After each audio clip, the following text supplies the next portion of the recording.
When you're in a dog-eat kind of dog environment, which is sport, where the smallest margins matter, I don't want to give up to somebody I'm competing with for a position that I live with type 1. And that was my perception of type 1 diabetes, because I'd almost been positioned to think that in sport it is toxic masculinity at its finest. You can't demonstrate any weakness in that environment. Men are superhuman. It's elitist mentality. Type 1 diabetes doesn't fit into that mold. I was never going to talk about it. Trying to find that culture within football which brings together people that are used to a football culture, but then also gently introduce talking about type 1. Football was that little ray of light, get me on the straight and the narrow, if you like, with living with type 1. And I was diagnosed on the Monday, where I had a diabetes specialist nurse who said, "Hi everyone, welcome to Typecast Life Between the Lines, a diabetes podcast that goes beyond the target glucose. I'm your host, Natalie Balmain, winner of Channel 4's Make Me Prime Minister, Omnipod Ambassador, and General Do-Gooder of Diabetes. Juggling the ups and downs of diabetes can be challenging. So I'm here to connect you to some real people with real stories who all have one thing in common: type 1 diabetes. We'll be talking to some amazing guests over the course of this series, sharing laughs, tears, insights, and inspirational stories. So whether you're a seasoned pro or newly diagnosed, I hope you enjoy the podcast. If you do, you can make sure to watch, download, listen, and subscribe on YouTube, Spotify, iTunes, or your favourite podcast app. I hope you enjoy the show. Typecast the podcast features real stories from real people living with diabetes. But of course, none of this should be taken as medical advice. Always seek advice from your diabetes specialist team before making any changes. Hi everyone, and welcome to an episode of Typecast Life Between the Lines. I am super excited to introduce this week's guest. Diagnosed at the age of 8, he has gone on to represent Wales at Futsal, captain Team UK in the Dia Euros, and also set up the incredible TDFC, the Diabetes Football Community. And despite living with type 1 for over 20 years, he's only just fully embraced tech. Should we find out what took him so long? Welcome, Chris Bright. Thanks for having me. Hi, Chris. Great introduction. Thank you very much for that. Thanks. That's all right. How are you? Yeah, not so bad. How Good. about you? Yeah, not too bad. Thank you for coming on the show. So I've known you since, 2018? I think it's around that time. Let's take it way back further than that. Let's take it back to your diagnosis to start with. You were 8 years old. Do you remember much of it? I think it's one of those weeks of your life and days of your life which you never really forget. Diagnosed in a GP surgery, picked up by my mum. So type 1 runs in our family. So my grandfather lived with type 1. He, whether it's fortunate or not fortunate, he never got to see me have type 1. He'd passed away before. But it's something that I'm quite conscious of now as well, is trying to do things in his memory as well, trying to do stuff for our family and my mum particularly. So she picked up really early about the symptoms, obviously, with my grandfather, and I was classic kind of cases of the 4 Ts that you could see, but for my parents, they didn't pick it up till the kind of autumn time because it was the school holidays. And the school holidays, I was a kid that ran around, played football out in the heat. They were masked a little bit by that. So they waited a little bit. And fortunately, I wasn't too ill with diagnosis. I would say I wasn't too ill. My glucose levels were still 24, I think, when I was diagnosed, or 25. But yeah, we went into the GP surgery. I thought none the wiser of anything, and straight away from the GP surgery, they're like, it looks like you've got type 1 diabetes. We're sending you straight to the hospital. And I remember my mum getting really upset in the GP surgery, which obviously from a child's perspective, I'd never really...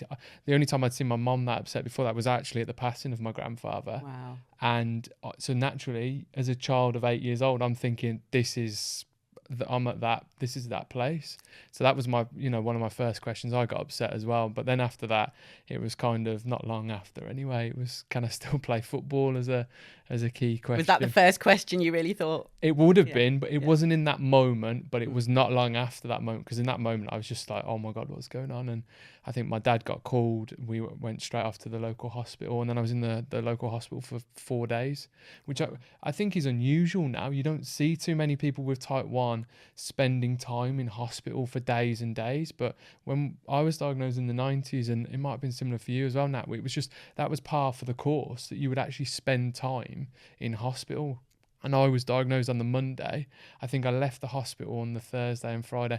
And this probably sums up the rest of my existence with the condition. But, diagnosed on the Monday, played a game on the Friday night. So played a football match on the Friday night for my kids' team that I was a part of. So it was one of those weeks which you don't ever forget. And I can remember everything from going to the hospital school, because it was the first week of school, so I missed school, and they said, oh, you can go into hospital school, and that I didn't even know hospital school was a thing. Yeah, I went in there with 2 other children, and I can't remember what I was doing. I think I might have been practicing handwriting or something. But yeah, that actually happened, and that was the sort of way that they kind of coped with it, and you had this week-long introduction to type 1 diabetes. I remember some of the teammates coming into hospital and things like that. So yeah, it was one of those harrowing weeks which, nearly 25 years on for me, I still remember so much vivid detail of it because it was a life-changing moment. Well, yeah. But what hits me about that story that you just told is clearly the impact of it was relayed to you straight away through your mum's reaction. But you still went and played football that weekend. So that's the perspective, isn't it? It's like, yeah, okay, this is big, but football's still more important to me in some ways. As a kid, you kind of can't comprehend the big stuff, can you? So I think as long as someone said to me, yeah, Chris, you can still do it. And that was the really key thing, was finding, I had a diabetes specialist nurse who said, yeah, you'll be able to play. And as soon as that happened, I was like, well, this is not great, obviously, but if I can still play football, I'm going to be okay. And that was, obviously, there's lots of things which come after that and things that change, but ultimately football was that little ray of light that I needed in a week, and then the months and the years that follow, which kind of kept me positive and kept me on the straight and the narrow, if you like, with living with type 1. I guess. Did that inspire you to sort of be like, I really want to look after this and manage it well so that I can play football? Was that a kind of driver for you? 100%. Football was the thing that I knew from an early age that my performance was linked to how well my type 1 was managed. Because I could see some weeks where I was, obviously, at this time I was shooting to be a professional footballer. That was my dream. And I could see that when I had a hypo, say, in a game, or when my levels were high, I couldn't play as well as I could when my levels were in range. So very quickly you learn that I've got to try and keep this thing under wraps. I've got to try and do the right things to manage it. Otherwise, this dream of playing well, performing well, achieving the highest you can in sport is never going to happen. So I'd learnt that a couple of years in, maybe not even a couple of years in. We were putting the pieces together at 10, 11 years old, and then gradually you get better and better at managing it. I got through the teenage years where it was more variable and volatile to manage type 1. And then you start to find routines and things which work. And then all of a sudden you start to, well, for me, I started to put performance and type 1 and mix them together, and it started to work. But that was a few years in, and after I got off full mixture insulin, which was very, very tough to manage around. Now, I vaguely remember you telling me this before. You were on mixed insulin for years. Yeah, from the age of... So I was diagnosed at 8, and I was on mixed insulin till I was 14. Which is really unusual. Normally, they try and get you off that onto a basal bolus. And I think it was... I don't know whether it was me, my parents, or both of us. We were kind of like, if it ain't broke, don't fix it. And you're so not sure how to manage this thing. We were just keen to... I was doing the things I wanted to do, and until something really bad happened to me at the age of 14, where I was on holiday and I didn't wake up, and I had a really bad hypo and a really bad fit, and we started to put the pieces of the puzzle, and then coming back and talking about this horrific experience I had on holiday with my hospital team. As soon as I came back, we were like, well, that's it now. Change has to happen. And it was the best thing. Out of a really dark moment, a huge amount of light came out of it, because I was able to get off mixture insulin, go on to what is basal bolus, and then all of the things I wanted, more ability to adapt life, whereas before it was very structured. I had to eat at the same times, inject at the same times.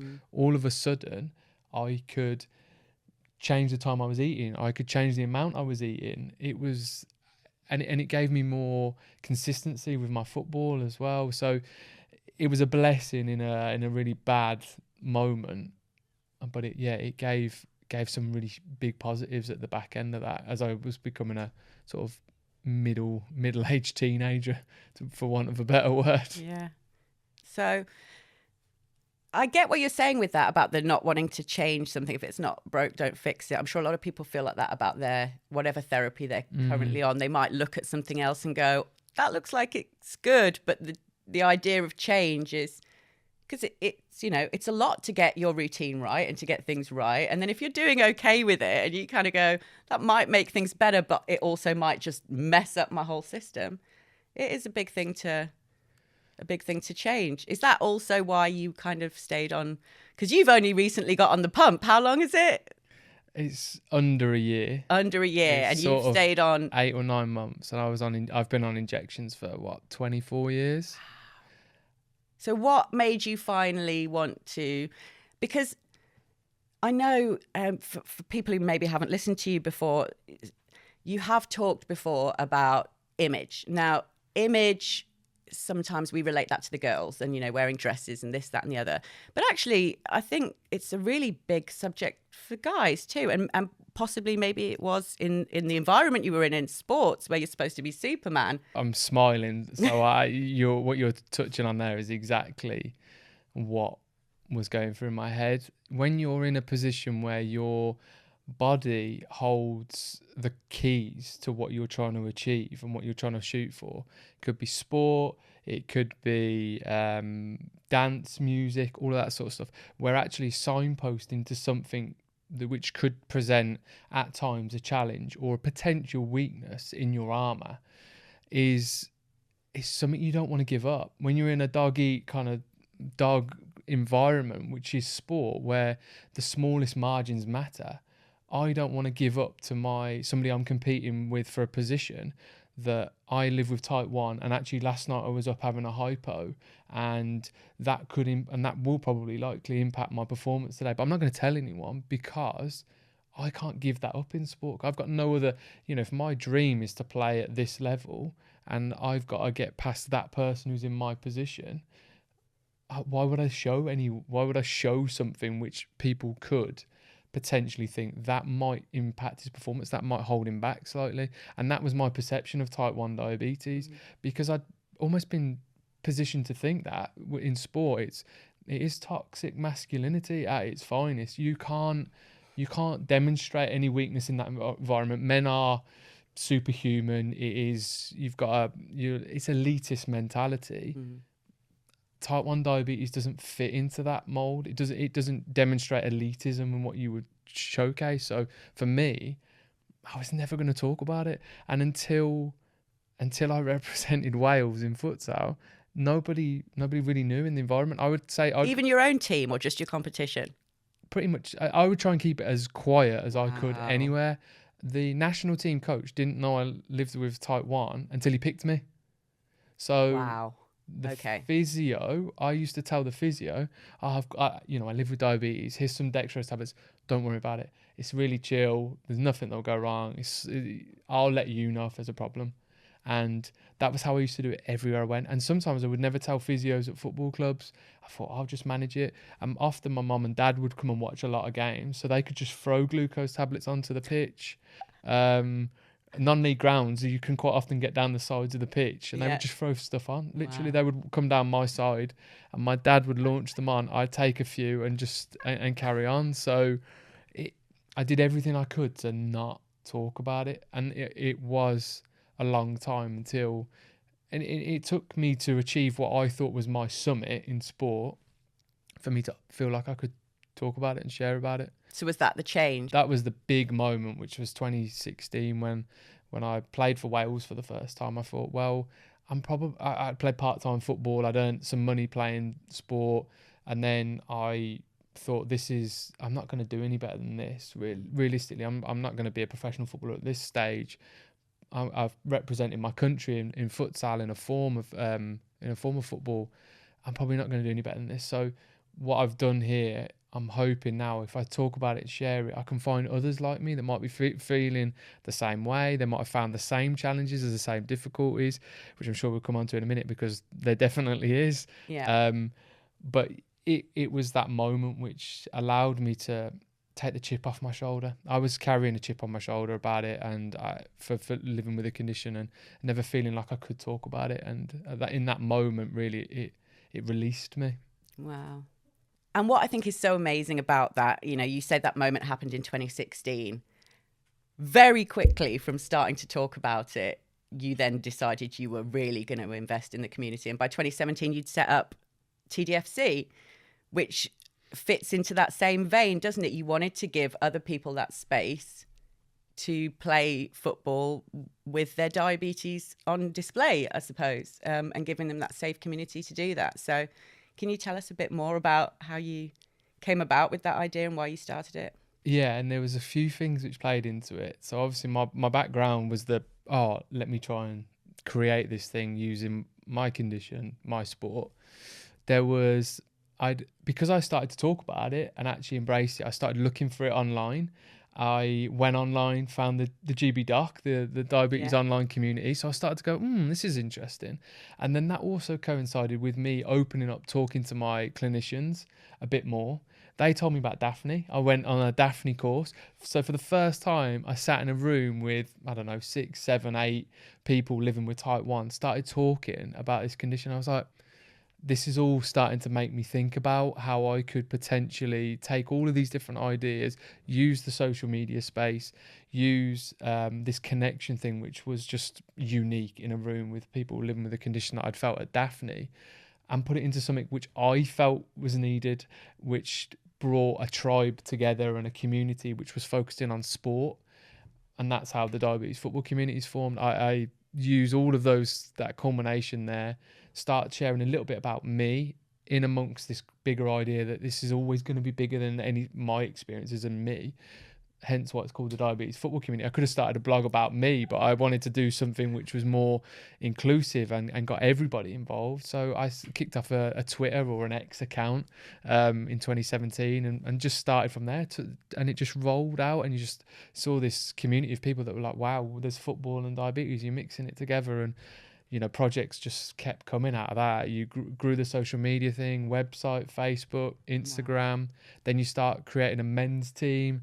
There's a women's team. There's kids' days. There's podcasts that was there in the past and blogs. It just spiraled into so much different work in that area, because ultimately sport is an environment which, as we've already said, it's got its special place in society, and it almost needs special circumstances. And when you mix in a condition in there, we're kind of trying to do that. We're trying to find that culture within football which brings together people that are used to a football culture, but then also gently introduce talking about type 1. And that's the real key that I think is so genius to it, because there are so many community activities. And I know from past experience myself, when I was younger and less comfortable, if diabetes is the draw to coming to the event or being part of the community, a lot of people don't want to do that.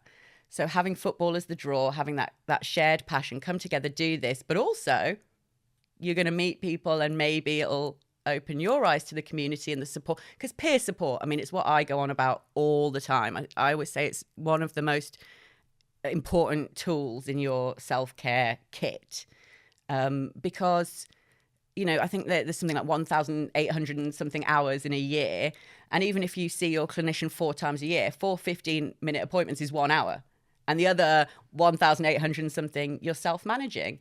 And sometimes you do have those questions that you think only affect you, and And actually being able to talk to other people and just ask those questions, go, oh, I'm not a total freak. It's not just me, that happens too. And, you know, it's so comforting, and it does just help build your confidence to self-manage and to just be open, which is, I think, you know, I've always said it's super important. So that's, and how many people are involved in TDFC now? We've got WhatsApp groups with, for our men's side of it, of 150 men across the UK and Ireland. Wow. The parents and carers groups got 160, 170 from further afield in the UK and Ireland. We've got people in there from Germany, Canada, Australia.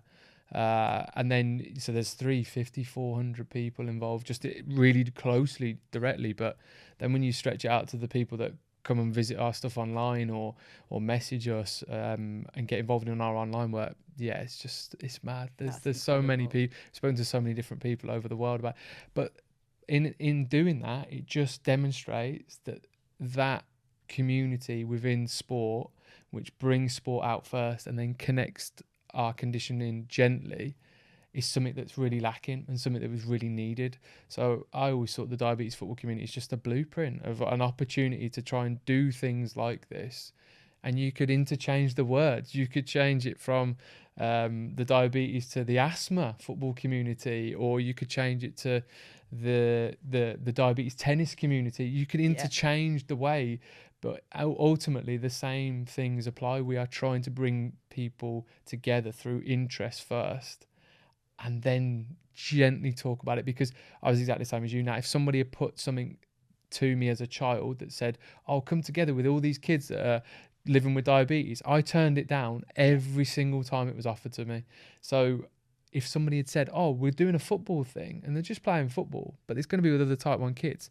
If somebody had said that to me when I was 10 or 11, I would have definitely gone. And that's what I do this with the diabetes football community, in the vision of sort of what that 10-year-old, 11-year-old version of me probably would have wanted. Amazing. And I think it's so super inspiring. And for anybody who hasn't come across you yet, where can they find the diabetes football community online? So it's straightforward. I mean, you can search the diabetes football community on most platforms and we're there, but the diabetesfootballcommunity.com is the website. Instagram, search the diabetes football community. You'll find us on there. Again, X, Twitter, we're on there. TikTok, you'll find us. So we try and be in as many places to capture as many people as we can to provide that support. I love it. Thank you so much, Chris. We're going to cut to a short ad break right now, but stay tuned because I'll be back with Chris after the break for some funny stories, quick fire questions, and our final positive note. Thanks, guys. Now, as many of you may know, I also live with type 1 diabetes. I was diagnosed in 2007, age 20. For years after my diagnosis, I lived on multiple daily injections, and not always with the greatest success. I just didn't think there was a better way for me. Then in 2018, I discovered Omnipod, and what blew me away is the fact that it's tubeless. I'd always thought of pumps as having tubes, and that's really what put me off. It just all seemed like a bit too much to have something tubed attached to my body. Being on the Omnipod system has changed my life in so many ways. It's not just improved my diabetes management, but it's the headspace and the freedom that it's given me whilst allowing me to do that. Now, you may think, this all sounds amazing, but what is it like in real life? What does it feel like to wear? How big is it? Will it stay on my body? Well, the good news is that Omnipod offer a free demo kit with a needle-free pod that allows you to try it at home. It doesn't deliver any insulin, but it allows you to try it out for size and see what it's like to wear an Omnipod in real life. If you'd like to order a demo kit, you can head to omnipod.com/typecast and get started today. Now, back to the show. Welcome back to Typecast, Life Between the Lines. We're back with Chris Bright for the second half of the show. Hi again, Chris. Hello again. You haven't run away? No, still here. Well, you might wish you had run away in a minute. But so this part of the show, we like to talk about some of the funnier, lighter sides of type 1 diabetes. And I know personally, I've had people say some really crazy things to my face about my type 1. There was an incident where a well-known television personality from the UK, was having an event that I was invited to, so I got to meet him. And I had my pump on my arm, and he met me and immediately poked it and went, "What's that?" And I said, "It's my insulin pump. I'm type 1 diabetic." And he looked me up and down and went, "Is that from putting on weight?" To my face. Wow. So needless to say, he's not my favourite TV personality. He wasn't anyway, it's fine. But what crazy things have people ever said to you? Yeah, there's some stuff like that floating around that I've seen in sport. So I've had where I've been making an adjustment with an insulin pen on the side of a pitch. So I've needed to take an injection because my levels are slightly high before the game started. I've had somebody, obviously, in my own team, and I've been doing the injection and I've finished. And bearing in mind, it was like it was a non-league game. So there's a stand of people there. I don't know, 100 people there in this stand. And he's on the bench. He's going to come on in the second half. And he shouts across to me in front of all these people. And he goes, "Can I get a hit on that?" As if I was obviously insinuating I was using performance enhancing drugs. Oh my. So wow. That's happened. And this is not like 10, 15, this is like the last 5 years. Wow. And then I've had, and this is even more recent, and this is one that I won't talk too much about detail because I'm still sort of involved in the sport, but I had a referee. I was captain in one of my clubs. I walked out. I was holding my insulin pen and my fast acting glucose in my hand as I walked out, and you can kind of see it on camera. And the referee, as in the lineup, said to me, "Oh, you do know the anti-doping are here today," like as a joke. And I'm thinking, and you can actually, there's the video, you can kind of see it, and I won't allude to any games or when it happened, but you can see I half laugh because I don't know because you don't know what to do you? In these situations, you actually do not know how to react and what to do. I half laugh, then I turn, and you just see my face just go just drops, and I'm like, is that really? And in my head, I'm like, is that really just happened? Yeah. And that's a referee who's supposed to look after your welfare in sport. So that's happened. People almost feel uncomfortable about the sight of an injection, so they don't know what to say. And I think the one thing that I really see, and having been in sport and worked with lots of, I guess with the diabetes football community, lots of men in sport, they kind of seeing that the injections have got this bad reputation. They're either seen, when you think about the media, in either the hands of drug users outside of a hospital or in a hospital setting. So when you see something that's not either of those things, people go, "Well, what's that?" I can only relate it to either a hospital setting or in the hands of a drug user. So they'll make a joke about it being used as drugs. So I'd love to, one thing that I would really love to change, obviously, as being someone who's used injections for such a long time, is that the stigma and reputation of injections in society, because it's not just type 1 that's doing injections. No, that's so that there's more than just our community that's affected by that. That's very important. And I like what you said there about the referee, that you just kind of, because you don't know what to say, do you, when that happens? And I'm always that person who's like, and I don't say anything, and then I think of a really good response like 2 hours later when they've got...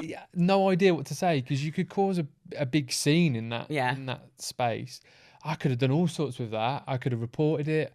I didn't choose to report it in the end. I talk about it as a story. I never highlight the person. I know that the person's still involved in the sport. I'm still involved in the sport. It's not the right thing for me to do. I think it's education. It's about getting the conversation out there. It's difficult because you could put yourself in their shoes, and they don't know what to say and do around these things. It's like we don't know how to respond. They feel uncomfortable, but really the projection of them feeling uncomfortable is the thing that we need to start changing. Is if you're not comfortable, don't talk about it. Just let it happen around you, and don't say something about an injection. Yeah. You obviously didn't like it. It obviously jarred you. It jars most people when that's kind of a you problem, you know? Exactly. That's kind of like you. So stay quiet. Why would you say something? So it would be good to see more of that. Most people do. Most people look at it and just say nothing, which is the right thing to do. And we can hopefully get more and more awareness out there about it. But yeah, it's I don't know how you respond to these things. It's just so difficult, and we all do it differently. Yeah, that is so true. That's so true. I guess that's why it's really important having you on here and talking about all of this kind of stuff. So thank you for sharing. I'm going to switch it up a little bit now and give you my quickfire questions, if that's okay. So I'm ready for it. You'll find some pieces of card next to you. And I've got my little list. So I would like you to please give me your answer. Tell me and hold up your answer at the same time, please. Okay. So quick fire round. Pump or MDI? I struggle with this one. I'm gonna put it. You're gonna I'm gonna middle it. I'm gonna middle it. And it's quick fire, so I don't know if I need to give an explanation. Explain why you're middling it. I'm middling it because Pump's given me some really great stuff, but it's another thing I have to wear, and it's another thing that I have to change, and it's an extra bit of stuff that is involved with type 1 diabetes. Yeah. If a pump was connected to a CGM and it was all in one, then there would be no debate for me. I liked the freedom of MDI and the less things on my body. So I'm really torn on it. I would probably I'm starting to edge towards more pump because I'm obviously using hybrid closed loop. Yeah, you're on Omnipod 5 now, like me. Yeah, so it's getting there, but I'm not even a year in.